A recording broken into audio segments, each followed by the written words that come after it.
देश का प्रधानमंत्री कैसा हो, देश का प्रधानमंत्री कैसा हो। अब मैं हमारे उपस्थित आदरणीय जिलाध्यक्ष श्री हरीश सिंह यादव जी से अनुरोध करूंगा, कृपया स्वागत भाषण में आदरणीय जिलाध्यक्ष।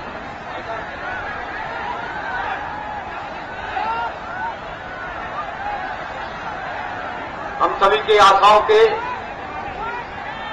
और अपेक्षाओं के केंद्र, सभी के सम्मानी गुजरात के मुख्यमंत्री एवं भारतीय जनता पार्टी के घोषित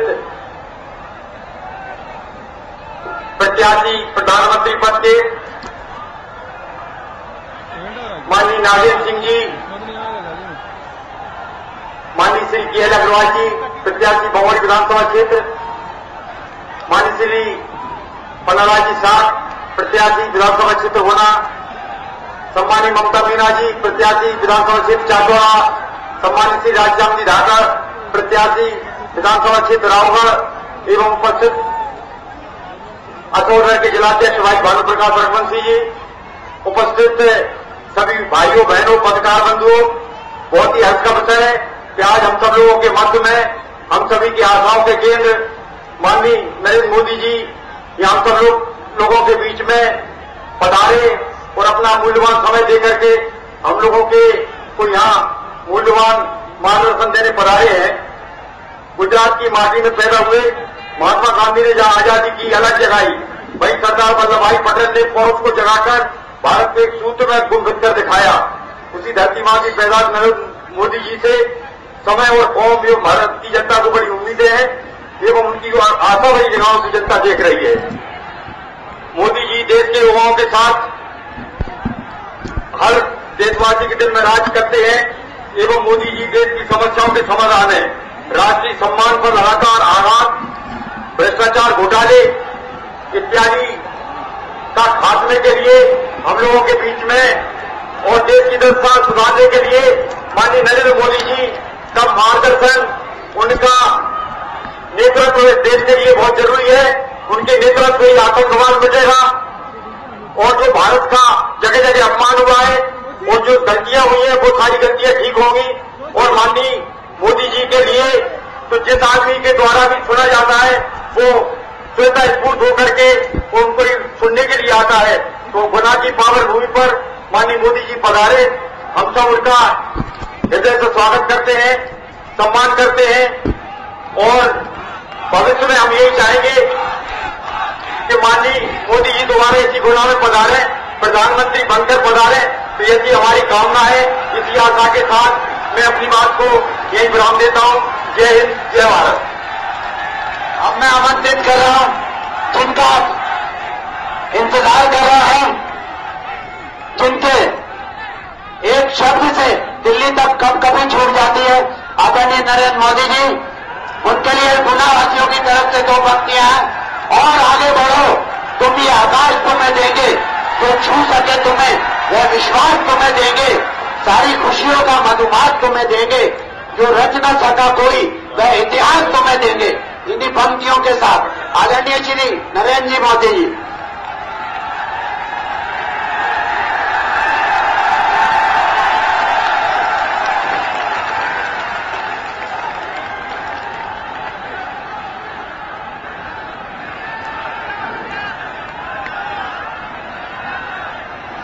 मंच पर विराजमान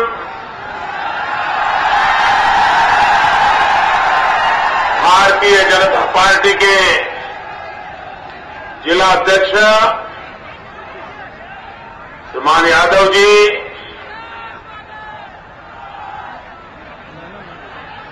बमौरी से पार्टी के उम्मीदवार श्रीमान कन्हैयालाल जी अग्रवाल, गुना से भारतीय जनता पार्टी के उम्मीदवार श्रीमान पन्नालाल जी, चाचौड़ा से लड़ाई लड़ रही बहन ममता मीना जी, बाबूगढ़ में भाई श्री राधेराम धाकर जी,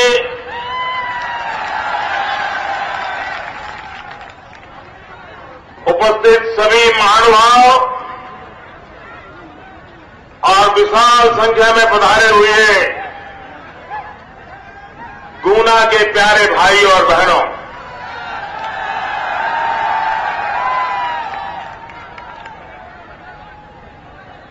भाइयों बहनों, मैं गुना में पहले भी कई बार आया हूं, क्योंकि मैं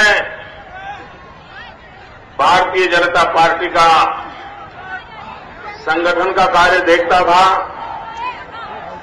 और संगठन के कार्य हेतु मध्य प्रदेश के करीब करीब सभी क्षेत्रों में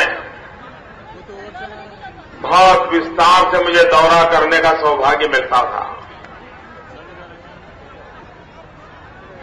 लेकिन अब मेरी जिम्मेवारी बदल गई है, तो चुनाव सभाओं में जाना होता है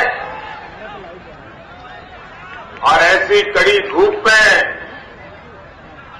ये विशाल सभा, भाइयों बहनों, ये हवा का रुख बताती है।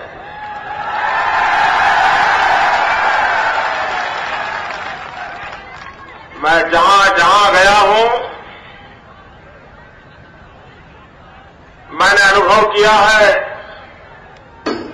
मध्य प्रदेश में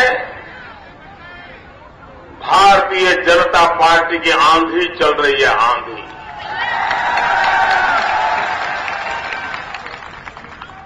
हमारे देश में जब चुनाव आते हैं तो आमतौर पर एक शब्द प्रयोग होता है, एंटी इनकम्बेंसी। बड़े पॉलिटिकल पंडित कहते हैं कि भाई एंटी इनकम्बेंसी है। भाइयों बहनों, मैं लगातार चुनावों को अब बारीकी से अध्ययन करता हूं और जहां जहां भारतीय जनता पार्टी को काम करने का अवसर मिला है, वहां सारे पैरामीटर बदल गए हैं, सारे मानक बदल गए हैं, मानदंड बदल गए हैं और एंटी इनकम्बेंसी नहीं, प्रो इनकम्बेंसी ये चुनाव में नजर आ रहा है।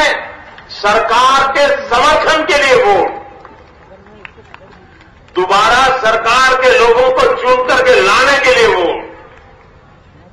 भाइयों बहनों, इस देश में 50 साल तक सारे जो चुनाव चले वो टुकड़ा फेंको, वोट बटोरो, इसी पर चला।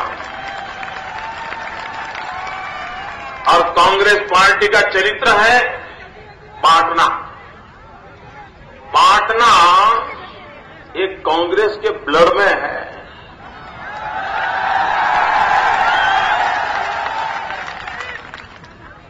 वे अंग्रेजों से यही सीखे हैं, डिवाइड एंड रूल।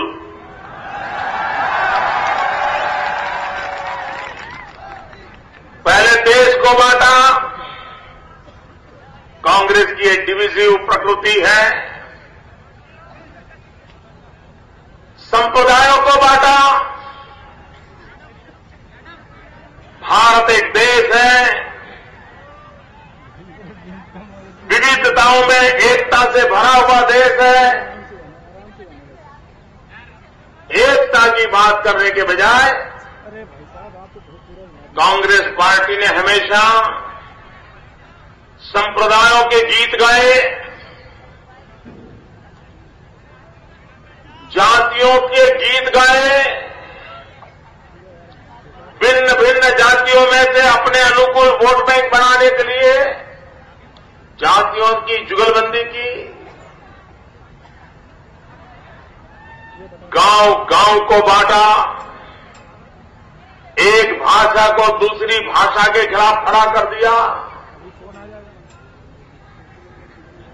बिरादरी को दूसरी बिरादरी से लड़ा लिया। यही कारनामे कांग्रेस के रहे। भाइयों बहनों, बांटने वालों ने बहुत दिन देश चलाया है। ऐसा जहर घोला है कि देश को उभरने के लिए आज पसीना छूट रहा है। भाइयों बहनों, ये हम सबकी जिम्मेवारी है। 21वीं सदी हिंदुस्तान की सदी बने। 125 करोड़ का देश विश्व कल्याण का मार्ग दिखाएं। स्वामी विवेकानंद जी ने सपना देखा था, भारत विश्व गुरु बने, जगत गुरु बने।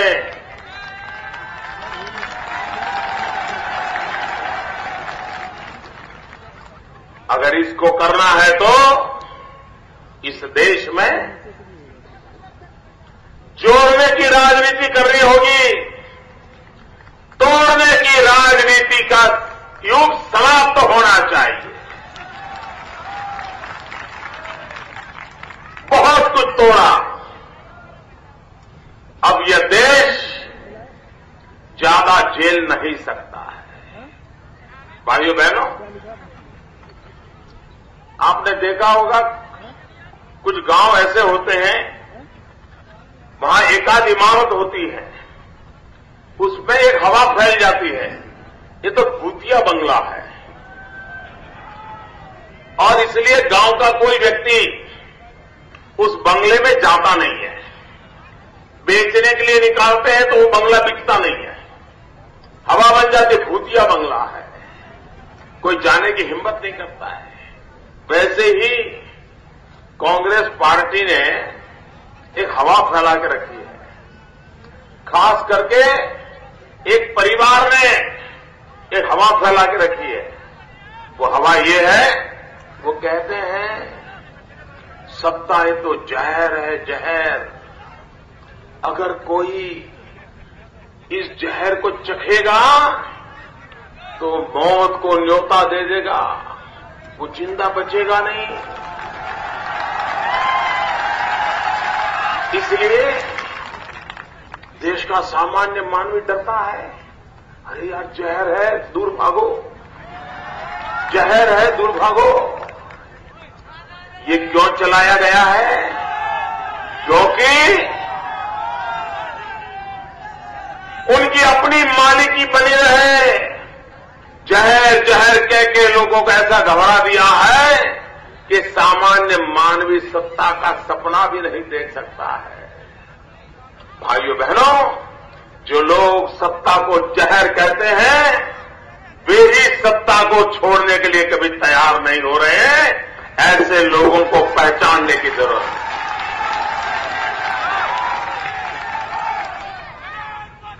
भाइयों बहनों,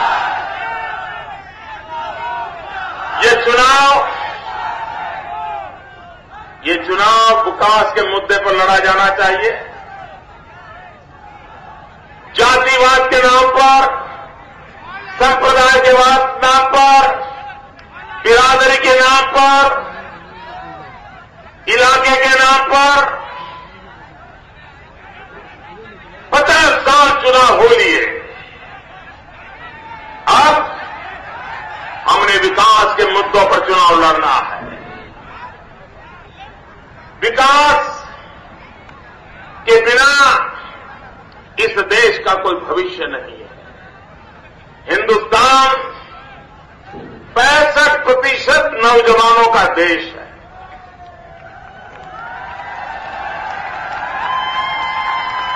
इस देश में 65% जनसंख्या वो है जिनकी उम्र 35 साल से भी कम है। हम दुनिया के सबसे युवा देश है, सबसे युवा देश है। हर युवान के पास भुजाएं हैं, अदम्य इच्छाएं हैं। उनके पास दिल भी है, दिमाग भी है। अगर ये हमारा नौजवान उसको अवसर मिले, उसको रोजगार मिले, उसको काम करने की तक मिले, तो मैं विश्वास से कहता हूं हमारे देश का नौजवान इस देश के भाग्य को बदल सकता है। भाइयों बहनों, जब चुनाव आते हैं तो एक कांग्रेस के नेता वादे करने में बड़े माहिर होते हैं। ऐसे ऐसे वादे करते हैं, ऐसे ऐसे वादे करते हैं जिसकी आप कल्पना नहीं कर सकते हो।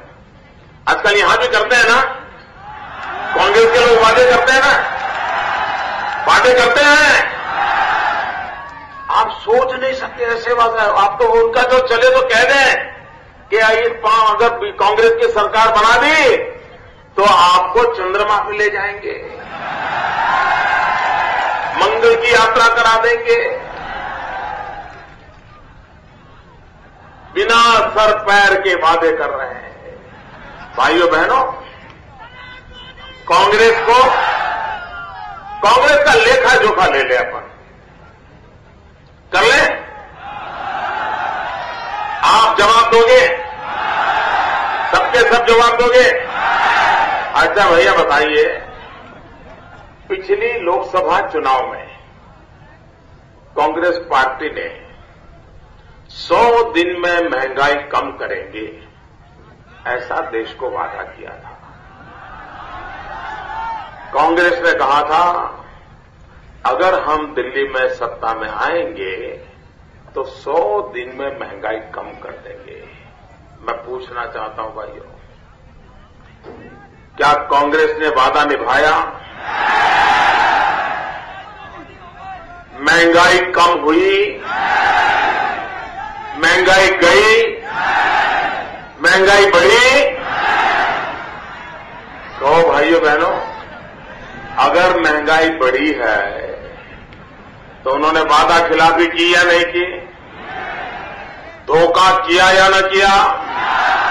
देखिए भैया, हमारे देश की जनता का स्वभाव कैसा है।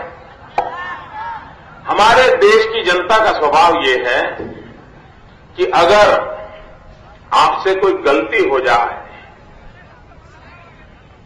तो लोग माफ कर देते हैं। लोग कहते ठीक है, चलो यार इतना काम कर रहे हैं, गलती हो गई। लेकिन अगर आप धोखा करो तो ये देश माफ करता है? जोर से बताओ, ये देश माफ करता है? क्या धोखा करने वालों को माफ किया जा सकता है? 100 दिन में महंगाई दूर करेंगे कह करके न करना, ये धोखा है कि नहीं? यह देश धोखेबाज कोई भी बात को कभी भी स्वीकार नहीं करता है। भाइयों बहनों, कांग्रेस पार्टी ने चुनावी मैनिफेस्टो में कहा था अगर दिल्ली में कांग्रेस की सरकार बनेगी हर वर्ष 1 करोड़ लोगों को रोजगार देंगे। कहा था, जोर से बोलो, कहा था, कहा था, कहा था। रोजगार मिला? यहां कोई नौजवान है क्या जिसको दिल्ली की सरकार ने नौकरी दी हो? ऐसा कोई है भाई? दिल्ली सरकार ने रोजगार दिया हो? ऐसा कोई है भाई? बताइए मेरे नौजवान मित्रों, ये आपके साथ खिलवाड़ कर रहे हैं कि नहीं कर रहे हैं? आपके भाग्य के साथ खेल रहे हैं कि नहीं खेल रहे हैं? जो लोग हिंदुस्तान के नौजवान के भाग्य के साथ खिलवाड़ करते हैं, जो लोग हिंदुस्तान के नौजवान के भाग्य को अपने राजनीतिक हथकंडों का साधन बना देते हैं, क्या भाइयों बहनों, ऐसे लोगों को माफ किया जाना चाहिए?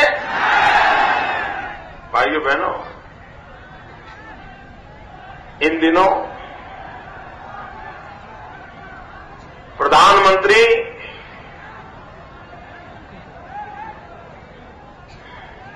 बहुत चिंता व्यक्त कर रहे हैं। प्रधानमंत्री जी ने कल भाषण किया। उन्होंने कहा कि राजनीतिक चर्चा का स्तर इतना नीचे जा रहा है और विपक्ष के लोग नीचे ले जा रहे हैं।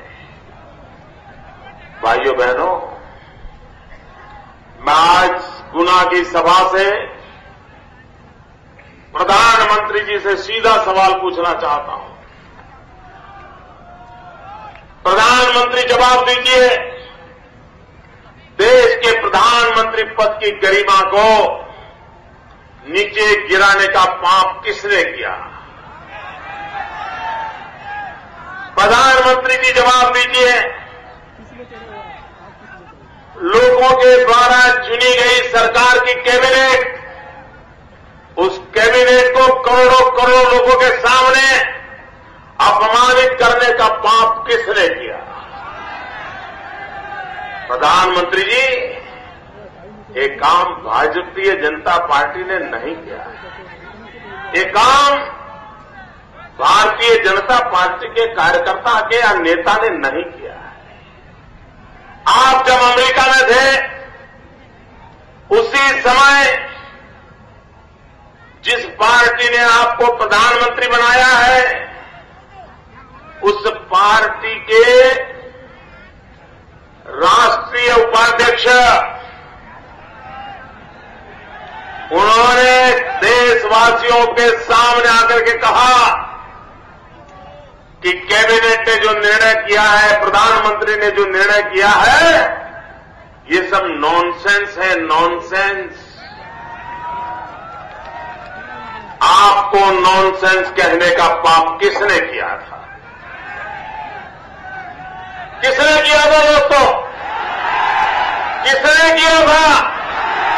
किसने किया था? आप बताइए। और आप आरोप हम पर लगाते हो। इतना ही नहीं, कैबिनेट के निर्णय कागज के टुकड़े को फाड़ के फेंक दो, ये किसने कहा था? किसने कहा था? और आप हमें कह रहे हो? प्रधानमंत्री जी, पिछली संसद के अंदर आप बहुत दुखी हो गए थे, गुस्से में आ गए थे और आपने रोते रोते कहा था कि क्या दुनिया के किसी देश में विपक्ष में बैठे हुए लोग चोर चोर चोर के नारे लगाते हैं क्या? प्रधानमंत्री जी, और देशों में नहीं लगाते होंगे, हो सकता है वहां चोरी नहीं होती होगी।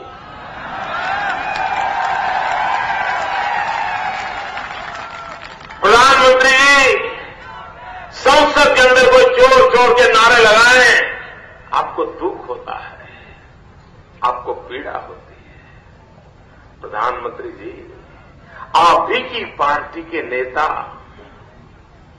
आप ही की पार्टी के राष्ट्रीय उपाध्यक्ष, आप ही की पार्टी जिनको प्रधानमंत्री बनाने के लिए दिन रात भांति भांति प्रकार के खेल खेल रही है। इसी जिले के एक मेहरबान दिन रात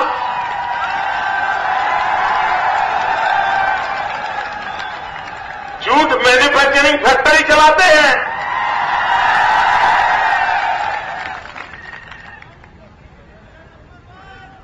जो आपकी पार्टी के वरिष्ठ नेता हैं, जिनको आप भावी प्रधानमंत्री बनाने के लिए 50 बार कह चुके हो, इतना ही नहीं, आपने तो ये भी कह दिया कि आप उनके अंडर में काम करने के लिए वो राजी हो। इन्होंने क्या कहा मालूम है प्रधानमंत्री जी? आप ही की पार्टी के राष्ट्रीय उपाध्यक्ष ने कहा कि भारतीय जनता पार्टी चोर है, चोर। ये शोर कौन मचा रहा है भाई? नहीं, ये शोर कौन मचा रहा है? ये शोर कौन मचा रहा है? भाइयों बहनों, हम पर ऐसे आरोप लगाते हो तब आपकी चुनाव की डिबेट का स्तर ऊपर जाता है क्या?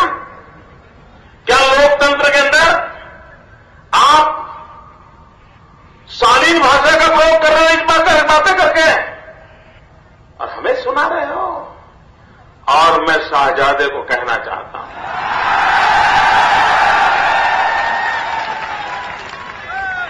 आपने कहा हम चोर हैं,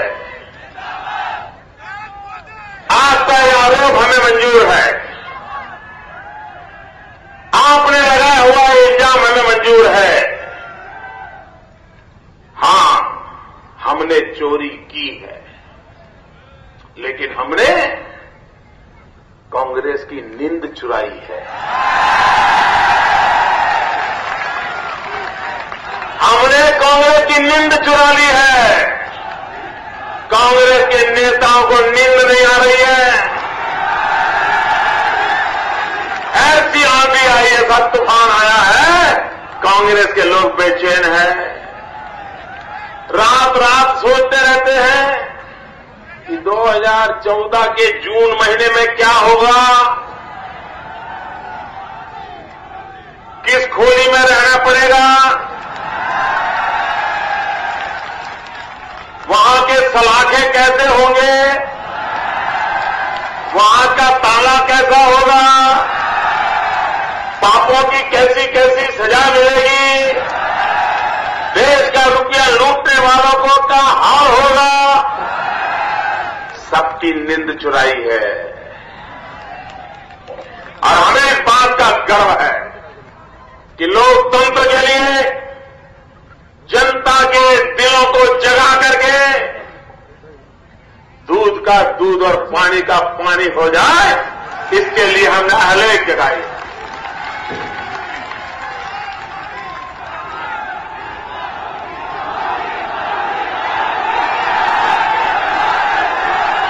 भाइयों बहनों,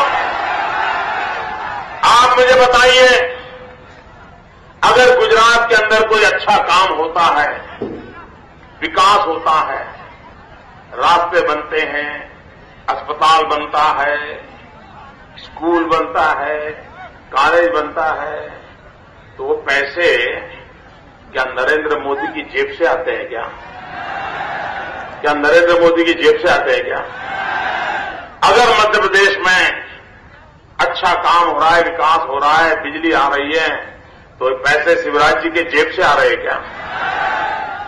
भाइयों बहनों, ये पैसे न तो मोदी के हैं, न तो शिवराज जी के हैं।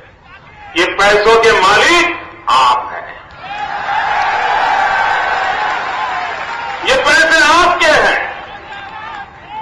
हम तो सिर्फ एक ट्रस्टी के रूप में उनका सही कारोबार करते हैं। लेकिन दिल्ली से जो नेता आते हैं, मैडम आती हैं, शहजादे आते हैं, तो कहते हैं हमने मध्य प्रदेश को इतने रुपये दिए, इतने रुपये दिए, इतने रुपये दिए। ये रुपये है किसके भाई? जरा बताओ किसके रुपये? अरे रुपये जनता जनार्दन के हैं। इस देश की जनता उसके मालिक है। ये किसी के पैसे नहीं है। ये न मोदी के रुपये हैं, न शिवराज जी के हैं, न ही दिल्ली के सेंसरों के हैं। ये 125 करोड़ देशवासियों के रुपये हैं। और भाइयों बहनों, हमने कांग्रेस की नींद तो चुराई है। हमने कांग्रेस की नींद तो चुराई है, लेकिन आप लिख के रखिए भाइयों बहनों, हम भारतीय जनता पार्टी के कार्यकर्ता चौकीदार है, चौकीदार।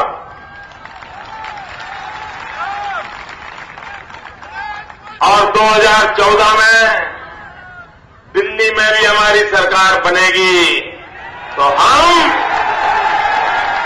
हम वहां भी चौकीदारी का काम करने वाले हैं और हम देखेंगे कि हिंदुस्तान के गरीबों के हक के जो पैसे हैं उस तिजोरी पर कोई पंजा न पड़े, इसके लिए हम पूरी ठान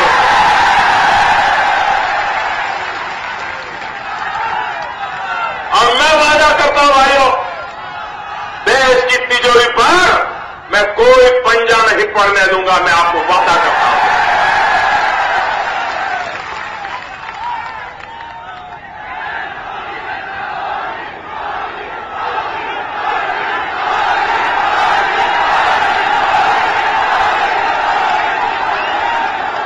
भाइयों बहनों,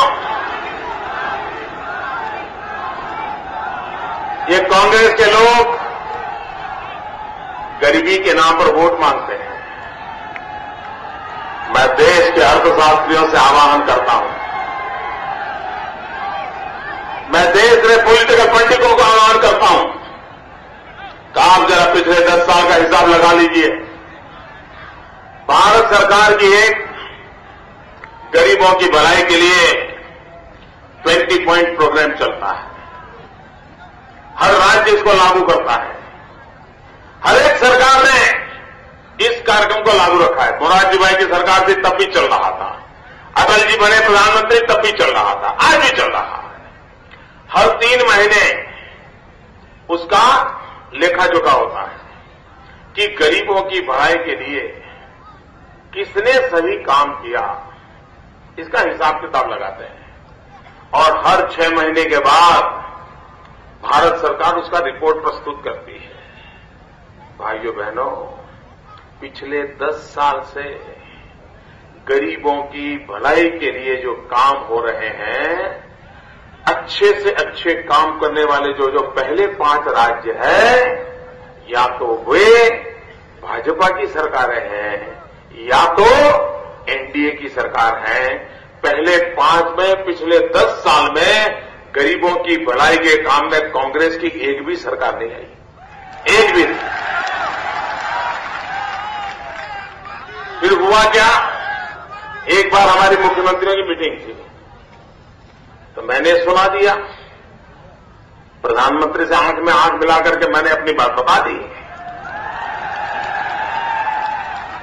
तो क्या करना चाहिए था उन्होंने अपने कांग्रेस के राज्यों को सलाह दे दी थी कि देखो भाई, मोदी ने ऐसा कहा है, तुम कुछ सुधार करो, कोई अच्छा काम करो। ये भाजपा वाले आगे निकल जाते, ऐसा कहना चाहिए नहीं भाई। उन्होंने कांग्रेस सरकारों को नसीहत देनी चाहिए कि नहीं देनी चाहिए, ऐसा नहीं किया। उन्होंने क्या किया, जो हर 6 महीने ये इसका नंबर, अच्छा काम करने वाले का जो रिजल्ट आता था ना, वो रिजल्ट निकालना ही बंद कर दिया।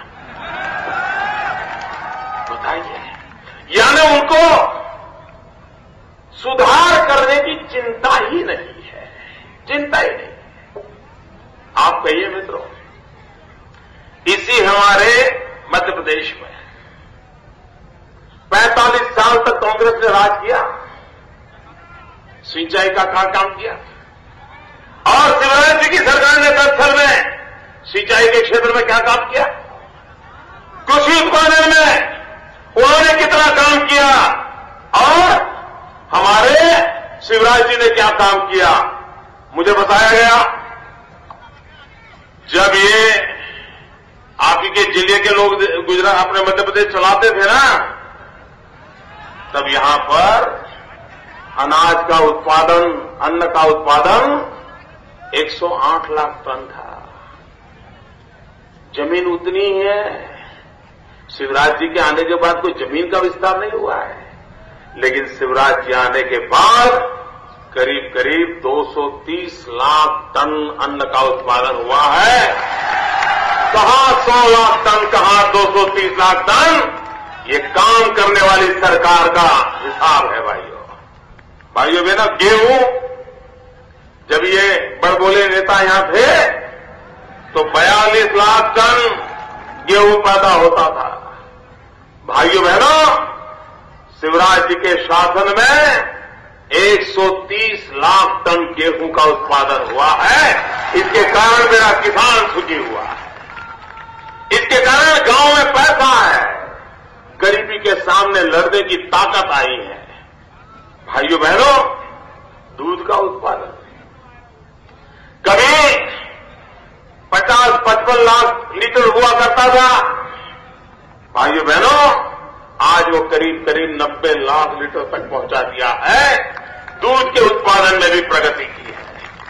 भाइयों बहनों, बिजली देखो, इसी मध्य प्रदेश में पहले दोपहर को अगर पंखा चलाना है तो बिजली नहीं आती थी, शाम को खाना खाते समय बिजली नहीं आती थी, बच्चों को 10वीं 12वीं की एग्जाम हो तो बिजली नहीं आती थी, घर में बढ़िया टीवी हो, सास भी कभी बहू हो, चैनल हो, घर में बहू हो फिर भी टीवी नहीं चलता था। ये हाल आ गए।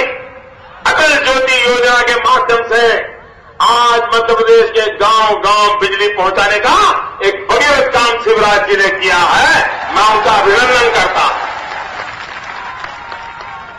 भाइयों बहनों, कांग्रेस के लोगों में हिम्मत हो तो शिवराज सिंह के सामने खड़े होकर के विकास के मुद्दे पर लड़ाई लड़े।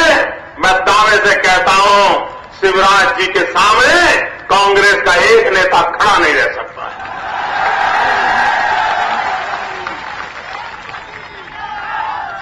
और भाइयों बहनों, भारतीय जनता पार्टी का एक ही मंत्र है, विकास। हमने 7 साल गंवा दिए, संप्रदायवाद, जातिवाद, भाई भतीजावाद, अहंकारवाद, इस चक्कर के अंदर हमने देश को डुबो दिया है। अब सच्चे अर्थ में लोकतंत्र को मजबूत करना है। जिन नौजवानों का भविष्य, आदिवासी हो, दलित हो, पीड़ित हो, शोषित हो, गांव का किसान हो, मजदूर हो, उनकी जिंदगी में बदलाव लाने वाली सरकार चाहिए देश को। और मैं बताता हूं भाइयों, शिवराज सिंह का पिछले 10 साल की भाजपा सरकार का हिसाब विकास का हिसाब है, लोगों की भलाई का हिसाब है। और इसलिए आज मैं आपसे अनुरोध करने आया हूं कि आप भारतीय जनता पार्टी को विजयी बनाएं, कमल निशान पर बटन दबाएं। भारत माता की। 2 मुट्ठी बंद करके पूरी ताकत से बोलो, ये मीडिया वाले अब आपकी फोटो निकालेंगे। भारत माता की। बड़ी ताकत से बोलो, मीडिया वाले जरा पीछे देखेंगे, देखो जरा।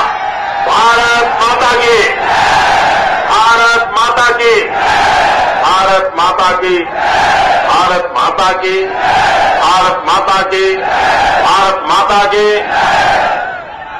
नरेंद्र मोदी जी देश का प्रधानमंत्री कैसा हो, देश का प्रधानमंत्री कैसा हो।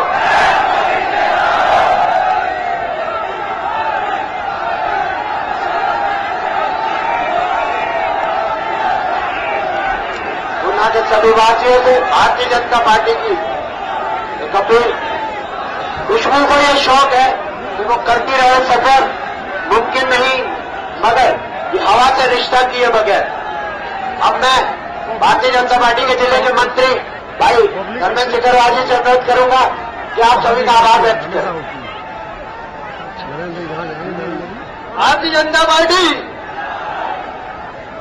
आज भारतीय जनता पार्टी गुना की विशाल आमसभा में उपस्थित माननीय श्री नरेंद्र मोदी जी मुख्यमंत्री गुजरात एवं मंत्री मध्य शासन श्री नागेंद्र सिंह जी, जिलाध्यक्ष श्री हरि सिंह जी, श्री केवल तिवारी मंत्री रोड प्रत्याशी कुमारी विधानसभा, श्री पन्नालाल जी साहब प्रत्याशी गुना विधानसभा, श्रीमती ममता मिनाली प्रत्याशी सांडोला विधानसभा, श्री राधेश्याम जी राठौर प्रत्याशी राघौर विधानसभा, सांडोला भाजपा जिलाध्यक्ष भानु रघुवंशी जी एवं समस्त भाजपा के जिला पदाधिकारी एवं कार्यकर्ता एवं गुना की शानदार जनता, सरकार वालों, इलेक्ट्रॉनिक मीडिया, जिला पुलिस प्रशासन के सहयोग के लिए भारतीय जनता पार्टी जिला गुना की ओर से हार्दिक आभार